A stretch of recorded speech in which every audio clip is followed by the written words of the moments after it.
የአዲስ አበባ ወንዞች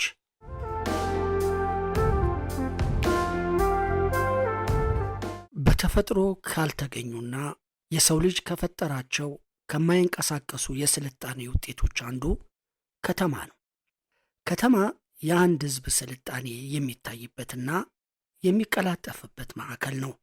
በዚህም የተነሳ የሰው ልጅን ታሪካዊ ሂደት በመመዝገብና የደረሰበትንም ስልጣኔ በማሳየት ረገድ የከተማን ያህል የተሻለ ቦታ የለም። የጥንታዊ ሰዎችን ስልጣኔና ታሪክ የሚያጠኑ ባለሙያዎች የጊዜውን ሂደት የሚገልጡ መረጃዎችን የሚያገኙት በቁፋሮ ከሚገኙ ጥንታውያን ከተሞች ነው።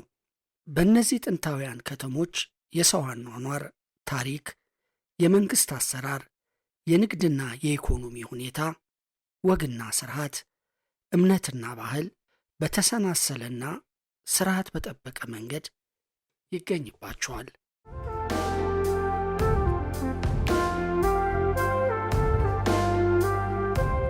በአብዛኛው የገጠሩ ማህበረሰብ ባልተሰባሰበ አንድ ወገን በሆነ ግልጽ ያኗኗር መርህ አስተዳደራዊ መዋቅር እምብዛም ባልተዘረጋበት መንገድ የሚኖር ነው።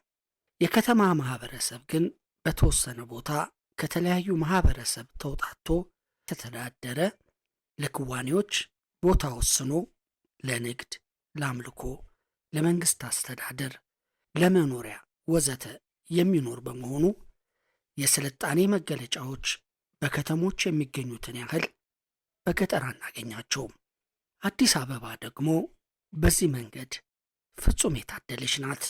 ሐውልቶች፣ አደባባዮች፣ አብያተ መንግስት፣ ሳንቲሞች፣ የኪነ ጥበብ ህንፃዎች፣ የተደራጁ ገበያዎች፣ የውሃ መስመሮች፣ የከተማ መከለያ ግንቦች፣ የእምነት ማዕከሎች፣ ወንዞች በከፍተኛ የስልጣኔ ደረጃ ተሰርተው የምናገኛቸው በከተሞች አካባቢ ነው።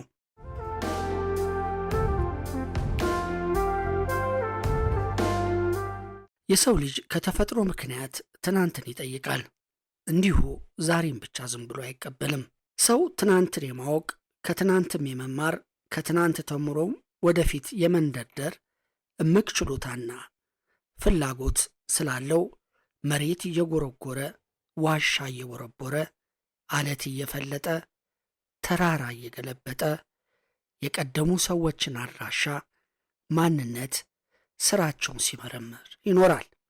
በአንድ ከተማ ህይወት ውስጥም እንደ ቀለማቱ ተግባቦት ሁሉ ትናንት፣ ዛሬና ነገ ተግባብተው ሲገናኙ እናያለን።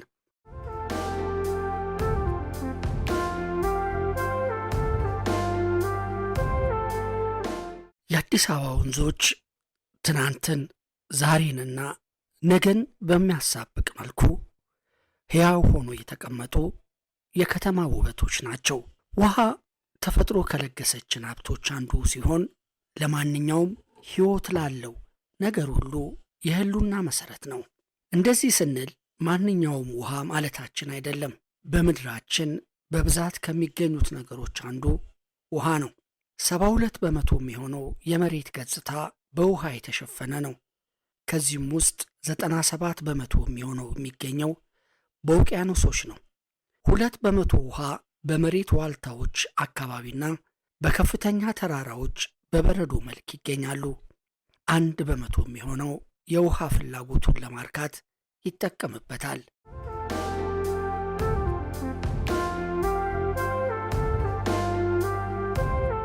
በዓለም ላይ የሰው ልጅ የውሃ ፍላጎት ሊያረካ የሚችለው የውሃ መጠን አነስተኛ መሆኑ ብቻ ሳይሆን ስርጭቱም ያልተስተካከለ ነው።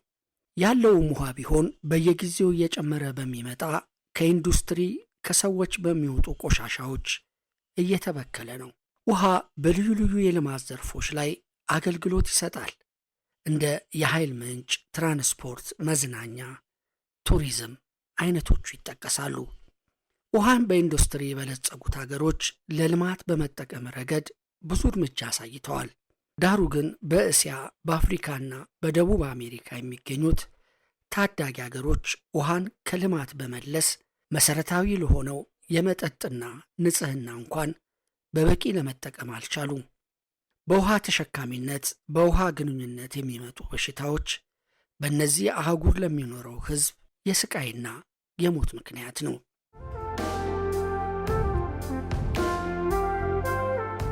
ትኩረታችን ወደ ሆነው የወንዝ ውሃ ስንመጣ ደግሞ የወንዝ ውሃ ዋነኛ ባህሪው በአንድ ቦታ የማይወሰን ተንቀሳቃሽ ሀብት መሆኑና በሃይድሮሎጂካል ዑደት ውስጥ ያለው ዝውውር የማያቋርጥ እንቅስቃሴ የሚገኝ ሀብት ነው።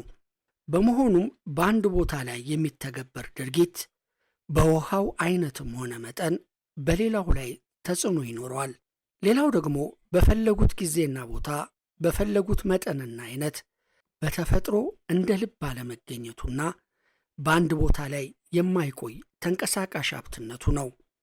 ወንዝ ቋሚ ወራጅ የውሃ አካል ሲሆን የራሱ ፍሰትና መንገድ ያለው በውስጡም የውሃ ብዝሃ ሕይወትና ግዑዝ አካላትን የያዘ ከባቢ ነው። ወንዞች በምድር ላይ ለሚገኙ በርካታ ደቂቅና ግዝፈት ያላቸው የብዝሃ ሕይወት ሀብቶች መሠረቶች ናቸው። በርካታ ተክሎች በወንዞች አካባቢ የሚበቅሉ በመሆናቸው እነዚህ ተክሎችና በውሃ ውስጥ የሚገኙ እንስሳትና ነፍሳትን የሚመገቡም ሆነ ውሃውን ለመጠጥነት የሚጠቀሙ እንስሳት ሕልውናም በወንዞች መኖር ላይ የተመሰረተ ነው።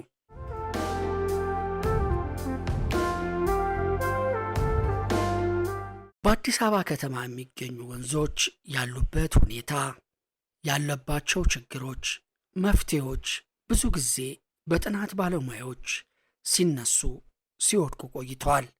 ረዥም ዘመን ካስቆጠሩ የአዲስ አበባ ወንዝ ጥናቶች ውስጥ አንዳንዶቹ የወንዝ ዳር ከባቢዎች ጽዱ አለመሆን፣ የተበከሉ ፍሳሾች ወደ ወንዝ ውሃ መግባት፣ ወንዞች ከሚገባው በላይ መበከላቸውንና ለቱሪዝም መስህብ የሚጨምሩት ትልቁን ግብዓት ማጣታቸውን በተደጋጋሚ ሲያነሱ ቆይተዋል። ያንን ሁኔታ ለመለወጥ የተደረጉ ጥረቶችን የሚታዩና የሚዳሰሱ እየሆኑ መጥተዋል።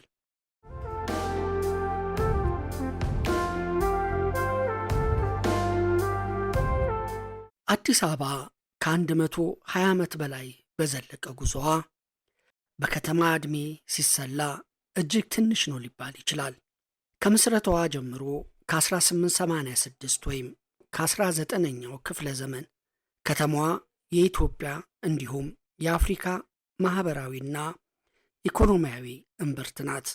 የምትገኘውም በ9.2 ላቲቲዩድ እና 38.42 ሎንጊቲዩድ ነው። ከአጠቃላይ የመሬት ስፋቷ 24 ከመቶ ለመኖሪያ አገልግሎት፣ 7 ከመቶ ለመንግሥት ተቋማት፣ 6 ከመቶ ለኢንዱስትሪዎች፣ 62 ከመቶ ለእርሻ ደንና ወንዞች፣ ለሌሎች አገልግሎቶች ውሏል። በአስተዳደራዊ ቦታ አቀማመጧ ከተማዋ ባሏት ክፍለ ከተሞች በሙሉ ወንዞች አሏት።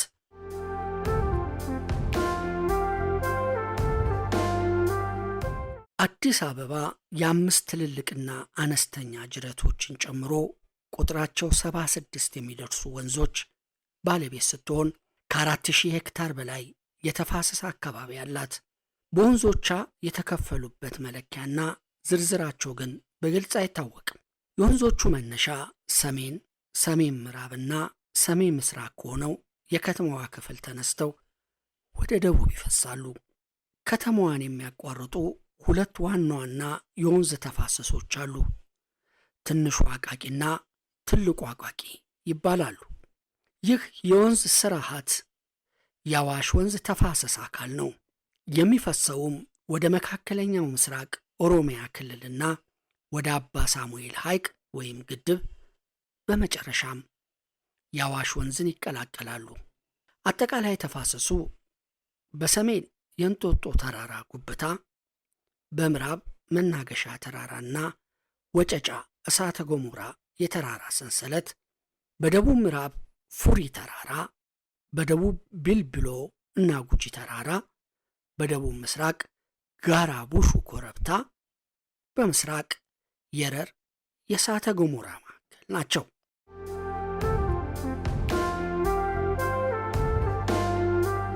ትልቁ አቃቂ ምስራቃዊው ክፍል ሲሆን ከሰሜን ምስራቅ አዲስ አበባ ተነስቶ እንጦጦ፣ ቀርሳና ድሬ ግድብ ወደ አባ ሳሙኤል ሐይቅ ይደርሳል። በጉዞውም 53 ኪሎ ሜትር ይሸፍናል።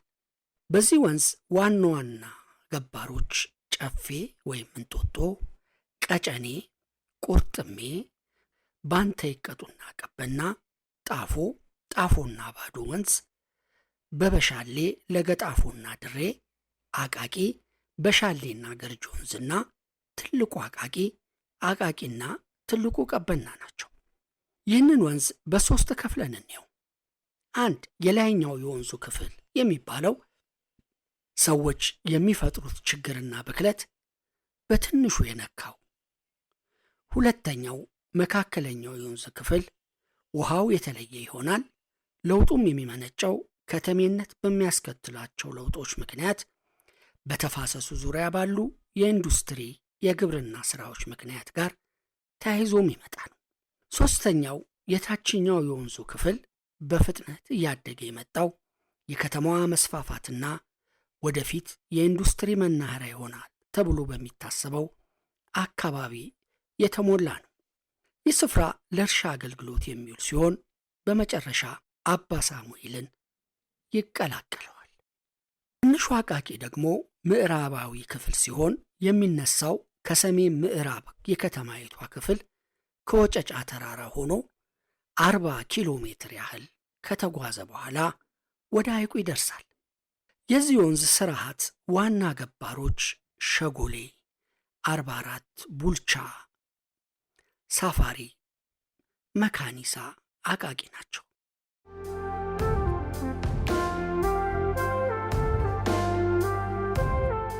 በወንዞቹ ዙሪያ የሚጋጩና አሻሚ የሆኑ ነገሮች ቢነሱም የስማቸው አመጣጥ በአካባቢው መጀመሪያ ከሰፈሩት ኦሮሞኛ ቋንቋ ተናጋሪዎች ከሆኑት ከኦሮሞዎች ይነሳል። ስያሜው በአብዛኛው ከቦታ በቅርበት ከሚኖረው ቁልፍ ሰው ጋር ከሁኔታዎች፣ ከተፈጥሮ አካባቢዎች ተነስተው የተሰየሙ ናቸው። ቀጨኔ በወንዙ አካባቢ ከነበሩ ብዙ ቁጥር ካላቸው ቀጭኔዎች ሲሆን ነገር ግን በጊዜ ሂደት በደን መመናመን ምክንያት የቀጭኔዎቹ ቁጥር እየቀነሰ መጣ ሲሉ፣ ሌሎች መረጃዎች ደግሞ ቀጭኔ የሚለው ቃል የመጣው በወንዙ ዙሪያ ከሚኖሩ ጦጣዎች ነው ይላል። ለጋ ቀመሌ የጦጣዎች ወንዝ እንደማለት ነው። አቃቂ ሐቃቂ ይባል ነበር፣ በኦሮሞኛ አቧራ ማለት ነው። ቁርጥሜ አሳ ማለት ሲሆን ስያሜውን ያገኘው በወንዙ ውስጥ ከነበረው ከፍተኛ ቁጥር ያለው አሳ ነው። ባንተ ይቀጡ የሚለው ደግሞ ስያሜውን ሊያገኝ የቻለው ወንዙን ከሚያጋጥመው ከባድ ጎርፍ የተነሳ የቤቶቹ መፍረስ፣ በንብረት ላይ የሚደርስ ጉዳትና የብዙዎቹን ሕይወት በመቅጠፉ ምክንያት ነው። ቀበና ምንጩ የኦሮሞኛ ቃል ሲሆን ቀዝቃዛ ማለት ነው። ጸጥተኛና ሰላማዊ የሚለውን ፍቺ ይይዛል።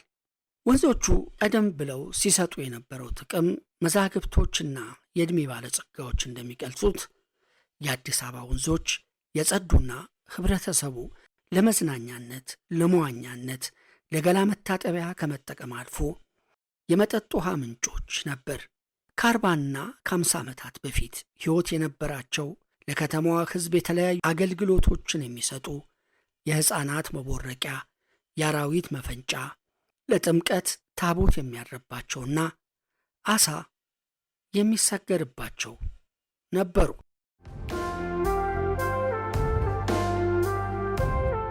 ይህንን በተመለከተ አንድ ጸሐፊ በማኅበራዊ ድረገጻቸው ላይ ይህንን የከተማዋን ገጽታ አስፍረው ይነበባል። ተወልጄ ያደግኩባት አዲስ አበባ የዛሬዎቹን ዘለግ ያሉ ፎቆች፣ የጋራ መኖሪያ ቤቶችና አካባቢዎችን አያካትትም። ለእኔ የያኔዎቹ ጉራንጉር መንገዶች፣ መንደሮች፣ ደሳሳ ጎጆዎች፣ መሬት ያረፉ ዘመናዊ መኖሪያዎች፣ የምዋኝባቸው ወንዞች ምልክት የሚሆኑን ልልጆች ናቸው። ትዝታዎቼ የተወለድኩባት አዲስ አበባ የአየር ጸባይና መልክዓ ምድሯ ለእኔ ልዩ ነገር ነው። የሚሸጡትንም የሚገዙትንም የማያሳጣው ገበያዋ ልዩ ትውስታ ያጭርብኛል። ትኩስ ወተት፣ እሸት የሚያቀብሉን የከተማው ዳር ቀበሌዎች እንደ ቤተሰቦች ነበሩ። እንደ ነጋዴ ሳይሆን እንደ ዘመድ የሚሸጡትን ሸጠው ቡናቸውን ጠጥተው ቁርስ ቤቴ ቀምሰው የሚሄዱት የንግድ ደንበኞቻችን ቤተ ዘመዶቻችን ነበሩ። የአዲስ አበባ ወንዞች ቀለማቸው፣ መጠናቸው፣ የዳርቻቸው ጽዳት ዛሬም አይኔ ላይ አለ። በተለይ የቀበና ወንዝ ያደግኩበት የኖርኩበት ከኮከበ ጽባህ ትምህርት ቤት ቅንቢ ቤት እስከ አድዋ ድልድይ ድረስ ያለውን ያንን የኖርኩበትን አካባቢ ዛሬም ያኔውን አሁን የሆነ ያክል አስታውሰዋለሁ ይላሉ ጸሐፊው።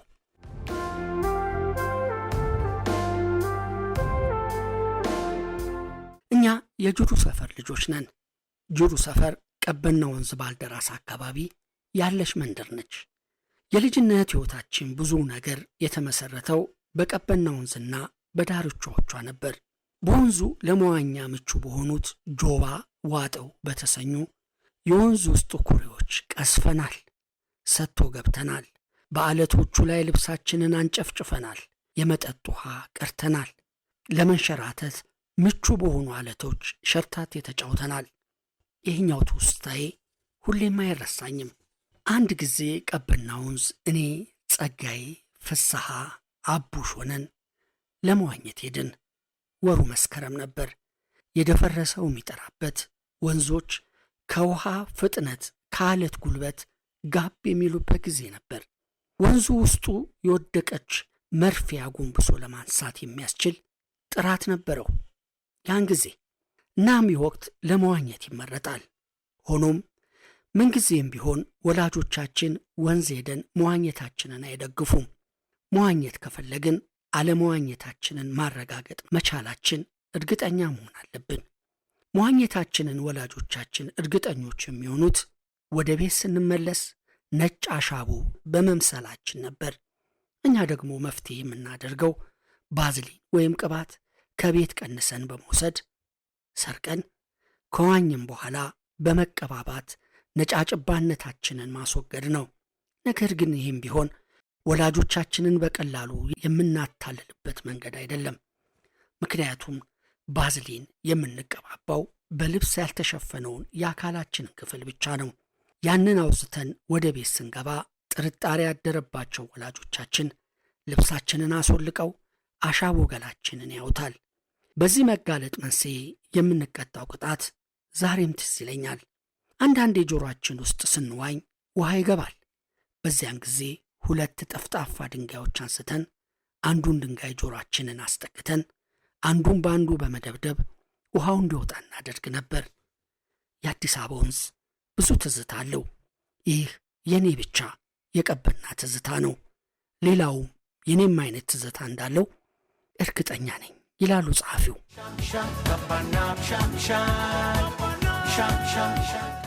የዛሬዎቹ ግዙፍ ድልድዮች ቀድሞ በትልልቅ ግንድላ ላይ በተዘረጉ ፍርግርግ እንጨቶች የተሰሩ ነበሩ። የወንዞቹ ውሃ በክረምትና አልፎ አልፎ በበልግ ወራት ከአፍ እስከ ገደፉ የሚሞላ በመሆኑ ሰውም ሆነ እንስሳት የሚሻገሩት በእነዚህ የእንጨት ድልድዮች አማካኝነት ነበር። ህብረተሰቡም ገንዘቡንና ጉልበቱን አቀናጅቶ እነዚህን ድልድዮች ይሠራ እንደነበር መስከረም 20 1966 ዓ.ም አዲስ ዘመን ጋዜጣ ላይ የወጣ ዜና ያስታውሳል። የአባሬ ሰፈር ተማሪዎች ድልድይ ሰሩ በሚል ርዕስ የወጣው ዜና እንደዚህ ይነበባል።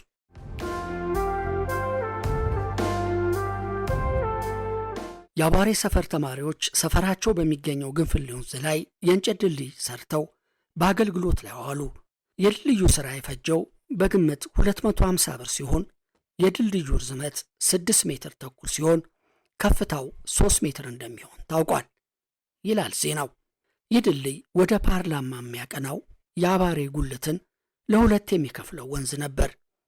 ዛሬ ረዥም ድልድይ የተገነባለት የወንዙ ዳርቻ ለምለም አረንጓዴ የሆነ አካባቢው በረዣዥም ፎቆች ያጌጠ ሆኗል።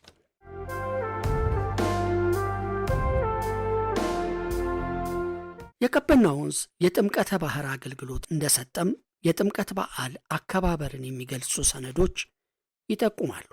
ለመጀመሪያ ጊዜ ጃን ሜዳ በአንድነት ያደሩ ታቦታት የቀበና ውሃን ተከትሎ ቀበና ወንዝ ላይ የጥምቀተ ባህር ስርዓት እንደተፈጸመም ይናገራሉ። በተለይ የላይኛው ቀበና በርካታ ለጋሲዮኖች፣ ኤምባሲዎች አቅራቢያ የሚገኝ ወንዝ ነው። ወይም በኤምባሲዎቹ ዳርቻ የቀበና ወንዝ ወራጅ ጅረቶች ይገኛሉ። ዳግማዊ አጼ ምኒልክ ለኤምባሲዎች ይህንን አካባቢ ለመኖሪያነት ሲሰጡ ምክንያት እንደነበራቸው ይነገራል። እንደውም የንጉሱ አርቆ ሐሳቢነት መገለጫ ሆኖም ይጠቀሳል። ፈረንሳይ፣ ጣሊያን፣ ጀርመን፣ ሩሲያና እንግሊዝ ኤምባሲዎች በላይኛው ቀበና ወንዝና ገባሮቹ ራስጌና ግርጌ ናቸው። በቤልጅየምና እንግሊዝ ኤምባሲ አጥር መካከል የሚያልፈው የካፒቴል ደምሴ ግንፍሌ ለቀበና ወንዝ ዋነኛው ገባር ነው። ምኒልክ እነዚህን ቦታዎች በሰጧቸው ጊዜ ለጋሲዮኖቹን ሲገነቡ በዛውም ለሕዝብ አገልግሎት የሚሰጡ መንገዶችንና ድልድዮችን እንዲገነቡ ያሳስቧቸው ነበር። በዚህም መሰረት በእነዚህ ለጋሲዮኖች አካባቢ ያሉ ወንዞች፣ ድልድዮች በሙሉ ጥንታዊና ቀደምት ነበሩ።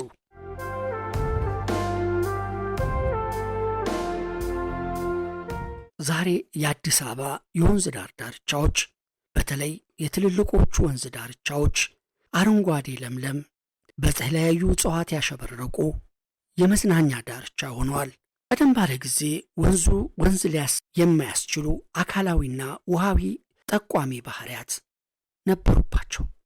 ጥንታዊው ባህሪያቸው ጣዕም፣ ሽታና ቀለም አልባነት ተቀይሮ ባለቀለምና ባለጠረን ሆኖ ነበር። የከተማዋ የሕዝብ ቁጥር በመጨመሩ በወንዝ ዳርቻ የሚኖሩ ሕዝብ ቁጥር ከጊዜ ወደ ጊዜ እያደገ በመሄዱ በዛ መጠን የፍሳሽና የደረቅ ቆሻሻ ማስወገጃ ስርዓት አለመዘርጋትና የከተማዋ ሕዝብ ቁጥር በመጨመሩ በወንዝ ዳርቻ የሚኖረው ሕዝብ ቁጥር ከጊዜ ወደ ጊዜ እያደገ በመሄዱ በዛ መጠን የፍሳሽና የደረቅ ቆሻሻ ማስወገጃ ስርዓት አለመዘርጋቱና ለወንዙ ካለው የተዛባ አመለካከት ጋር ተዳምሮ የወንዞቹ ብክለት እየተባባሰ መጥቷል። ቀደም ባለው ጊዜ የአዲስ አበባ ወንዞች ይሄ ነው የሚባል የወንዝ ክልል የላቸውም። በላያቸው ላይ መኖሪያ ቤቶች የተሰሩባቸው፣ መተላለፊያ ድልድይ የተገነቡባቸው፣ አብዛኛው መኖሪያ ቤቶችና የንግድ ተቋማት የመጸዳጃ ቤት ቱቦዎች ከወንዞች ጋር የተገናኙ መሆናቸው፣ በርካቶች ተደራሽ የደረቅ ቆሻሻ መጣያዎች መሆናቸው የሚታወቅና የሚታመን ነበር። በከፍተኛ ደረጃ በካይነት ያላቸው ፍሳሾች የሚለቀቁባቸው በመሆናቸው ከተማዋን አቋርጠው በሚሄዱበት ወቅት የነዋሩን ጤና ለአደጋ የሚያጋልጡና የከተማዋን ገጽታ በማበላሸት መዲናነቷን የሚፈታተኑ ተግዳሮቶች ነበሩባቸው። የገራዥና የመኪና ማጠቢያ ተመራጭ ስፍራዎችም ናቸው። በቀደሙ ዓመታት እነዚህ ወንዞች ለኢንዱስትሪ ግብዓት ተመራጭ ስፍራዎችም ነበሩ። ፍሳሻቸውን በቀላሉ ማስወገድ ይችሉ ስለነበረ ነው። ቀደም ባለው ጊዜ በ2010 በአዲስ አበባ የደረቅ ቆሻሻ አስተዳደር ሪፖርት ላይ ሰፍሮ እንዳነበብ ነው ከተማዋ በቀን የምታመነጨው ቆሻሻ 65 የሚሰበሰብ ሲሆን 10 ለማዳበሪያነት እንደገና ጥቅም ላይ እንዲውል የተደረገ ሲሆን 25 ቆሻሻ በሕገ ወጥ መንገድ በወንዞች፣ በወንዝ ዳርቻዎች፣ ክፍት ቦታዎች ላይ የሚጣሩ ነበሩ። እነዚህን ሁሉ ችግሮች ሊለውጥ የሚችሉ ጥናቶች በተለያየ ጊዜ በተለያየ ሁኔታ ውስጥ ሲደረጉ ቆይተዋል። የከተማዋን የወንዝ ዳርቻዎች ማስዋብ፣ ማጽዳት፣ የፍሳሽ የደረቅና ኬሚካል ነክ ቆሻሻዎችን የማስወገጃ ስርዓትን በአግባቡ መዘርጋትን የመሳሰሉ ተግባራት ከረዥም ጊዜ ጀምሮ ሲታቀዱ ሲከወኑ ቆይተዋል። አሁን ፍሬ እያሳዩ ይመስላል። በአዲስ አበባ ወንዝ ዳርቻዎች ውስጥ በተለይ በትልልቆቹ የአዲስ አበባ ወንዝ ዳርቻዎች ውስጥ የሚኖረው ህብረተሰብ ከወንዝ ዳርቻ ከባቢ ተነስቷል። የአዲስ አበባ ወንዝ ዳሮች ውብ፣ ማራኪና ሳቢ የሆኑ መጥተዋል። እጽዋቶች በአካባቢው በቅለዋል። አበቦች አጊጠዋል። ለመዝናኛ ለመናፈሻ የሚሆኑ ምቹ ስፍራዎች ሆነዋል። አሁንም ግን የወንዞቹ ውሃ ጥራት እንደጎደለው ነው። ይህ በጊዜ ሁኔታ ይስተካከላል ተብሎ የሚገመት ነው።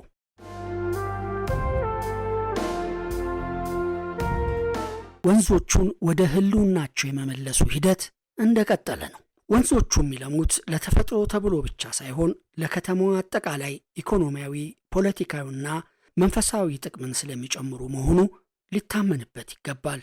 ይህ በመሆኑም ችግሩን በተነጻጻሪ በኩል ደረጃ መረዳት፣ በፋይዳው ላይ መስማማት፣ የጋራ ራዕይ ማለም፣ ቁርጠኝነት፣ ተፈጻሚ ስልት መንደፍና የጋራ ማድረግ፣ እቅድን መንደፍና መፈጸም፣ የድጋፍና ክትትል ሥራ ከተከናወነ ወንዞቹ ወደ ቀድሞ ስፍራ ሊመለሱ እንደሚችሉ ይታመናል። ወንዞች ዋነኛ የቱሪዝም ሀብቶች ናቸው።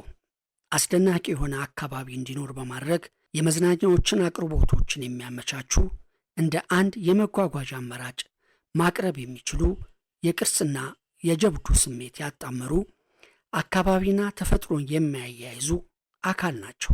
ንጹህ ከሆኑ ለኢኮቱሪዝም በውሃ እየተዝናናን ተፈጥሮን ሳንጎዳ እየተንከባከብን ለአሳ ማጥመድ፣ ለመጓጓዣ አገልግሎት ልንጠቀምባቸው እንችላለን። ስለሆነም ከጥቅማቸው ተቋዳሽ ለመሆን በቅድሚያ የተፈጥሮ አቅማቸው መመለስ ይጠበቅብናል። ዛሬ ወንዙ ላይ የምናያቸው ስራዎች ነገ በከተማው፣ በሀገሪቱ፣ በአህጉር፣ በዓለም አቀፍ ደረጃ የሚያመጣው ተጽዕኖ እንዲህ ነው ተብሎ ሊገለጽ የሚችል አይደለም። ምክንያቱም አሁን የምንሰራቸው ስራዎች አሳሳቢ ነው እያልን ለምናወራው የሙቀት መጠን መጨመር የራሱ አስተዋጽኦን ያበረክታልና ነው። ያም ብቻ አይደለም። አሁን እድገት እያልን ስናወራ ሁለንተናዊ እድገት መምጣት የሚችለው ያሉንን ነገሮች አውቀን በአግባቡ ስንጠቀምባቸውና ለነገ ዋጋ እንዳያስከፍሉን አሁን ስር ነቀል በሚባል መልኩ ችግሩን ለመፍታት አይኖቻችንን ከፍተን ማየትና ለመፍትሄው መስራት ስንችል ነው።